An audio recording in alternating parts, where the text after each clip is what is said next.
Get out Chuppu, যেটা হচ্ছে তো এখানে কোনো নো কম্প্রোমাইজ। কোনো ফ্যাসিবাদের দোসরকে আমরা বক্তৃতা দেব না, শুনতে চাই না। আমরা প্রতিবাদ আগেই জেনেছি, তারপরে তাকে আনা হয়েছে। আমরা প্রতিবাদ চালিয়ে এনেছি। তার ন্যূনতম লজ্জা থাকলে তার পদত্যাগ করা উচিত ছিল।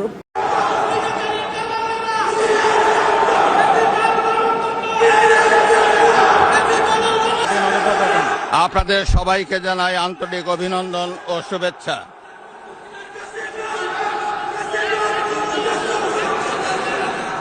জনাব স্পিকার,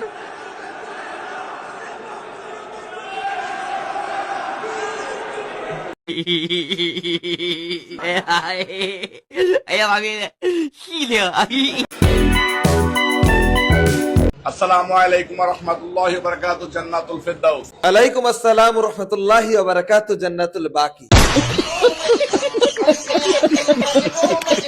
আজকের ঘটনা ব্রাদার ওয়েট এন্ড সি। জিয়াউর রহমানের হাত ধরে তার বেগম জিয়া, এদের সময় মহান মুক্তিযুদ্ধের চেতনা তছনছ হয়েছে। স্বাধীনতার ঘোষক শহীদ রাষ্ট্রপতি জিয়াউর রহমান 1976 সালে রাষ্ট্রপতির সচিবালয়ে প্রথম নারী বিষয়ক দপ্তর প্রতিষ্ঠা করেন। 2001 থেকে 2006 সন পর্যন্ত বাংলাদেশ 4 বার দুর্নীতিতে চ্যাম্পিয়ন হয়েছে। কোন মন্ত্রী, কোন এমপি, কোন সাংসদ, কোন আমলা আপনাদের সময় অ্যান্টি কারাপশন কমিশনের মুখোমুখি হয় নাই। কিন্তু 75-এর পর অবৈধ সামরিক সরকার এই বিচার প্রক্রিয়া বন্ধ করে দিয়েছিল। এক সময় এরশাদের হাত ধরে জিয়াউর রহমানের হাত ধরে তার বেগম জিয়া। আচ্ছা, এদের সময় মহান মুক্তিযুদ্ধের চেতনা তছনছ হয়েছে। শ্রদ্ধার সঙ্গে স্মরণ করছি, একই সাথে স্মরণ করছি স্বাধীনতার ঘোষক শহীদ রাষ্ট্রপতি জিয়াউর রহমান বীরোত্তম। রুকো যারা, সবার করো। স্পিকার, আমি গভীর শ্রদ্ধার সঙ্গে স্মরণ করছি সর্বকালের সর্বশ্রেষ্ঠ বাঙালি, বাংলাদেশের মহান স্থপতি, জাতির পিতা বঙ্গবন্ধু শেখ মুজিবুর রহমানকে। আগামী দিনে সামগ্রিকভাবে বাংলাদেশের অবস্থান কোথায় সেটাকে আপনারা বিচার করবেন, বিশ্লেষণ করবেন। অস্তিত্বের প্রশ্নে আগে কি লুট হলো, আগে সম্পদ কোথায় গেল, বিদ্যুতের নামে খাম্বা হলো, এগুলো আপনারা দেখবেন, বিচার করবেন।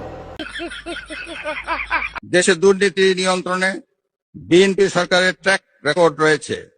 তৎকালীন আওয়ামী লীগ সরকারের বাংলাদেশকে দুর্নীতিতে চ্যাম্পিয়ন বানিয়ে 2001 সালের জুন মাসে ক্ষমতা থেকে বিদায় নিয়েছিল। 2001 সালের অক্টোবর মাসে পূর্ববর্তী সরকারের রেখে যাওয়া দুর্নীতিতে চ্যাম্পিয়ন বাংলাদেশের দায়িত্ব নিয়ে বেগম খালেদা জিয়ার নেতৃত্বাধীন সরকার দুর্নীতি দমনে কঠোর পদক্ষেপ গ্রহণ করে। সকলের সম্মিলিত আন্দোলনের ফলে 2024 সালের 5ই আগস্ট তৎকালীন ফ্যাসিস্ট সরকারের পতন ঘটে। আসলে একটা মাল রে। আজকে জামাত যখন শাহাবুদ্দিন সাহেবের বিরুদ্ধে স্লোগান দিতে দিতে বের হয়ে যাচ্ছিল, তখন আমার পাশেই একজন মুক্তিযোদ্ধা পরিবারের সদস্য ছিল।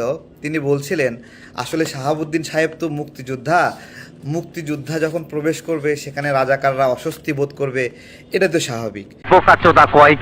যে আলোর আগমনে অন্ধকার দূর হবে। মানবতা বিরোধী অপরাধে অভিযুক্ত একজন ব্যক্তি যে রাজাকার হিসেবে ছিল, সেই ব্যক্তি সংসদে এমপি হিসেবে আসতে পারবে, সংসদে কথা বলতে পারবে, কিন্তু একজন বীর মুক্তিযোদ্ধা শাহাবুদ্দিন সাহেব আওয়ামী লীগের রাষ্ট্রপতি বলে তাকে সেই সংসদে ভাষণ দিতে দেওয়া হবে না।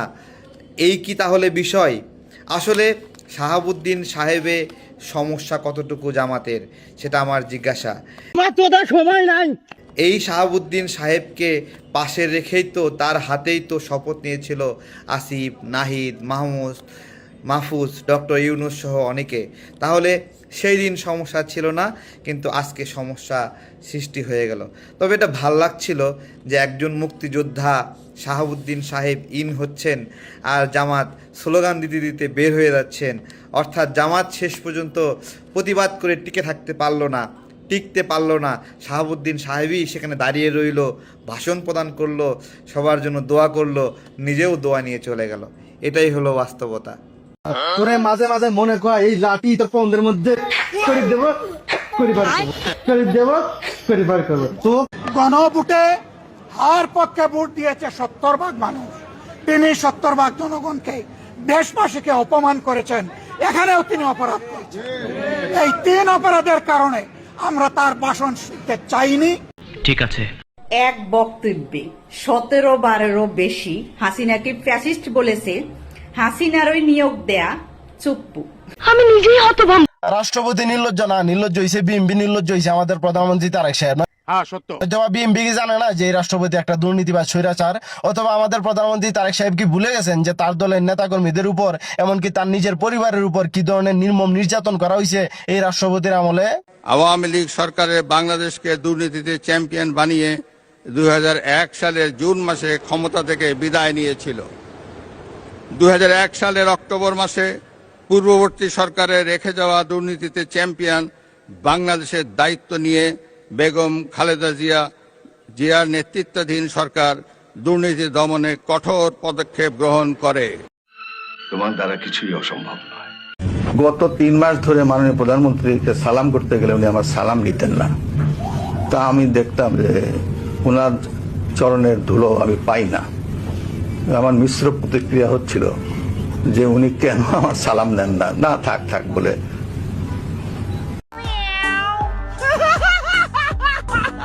রাষ্ট্রপতি হয়েও বেচারা মহা বিপদে পড়ছে। একবার জয় বাংলা বলতে হয়, আবার জিন্দাবাদ বলতে হয়।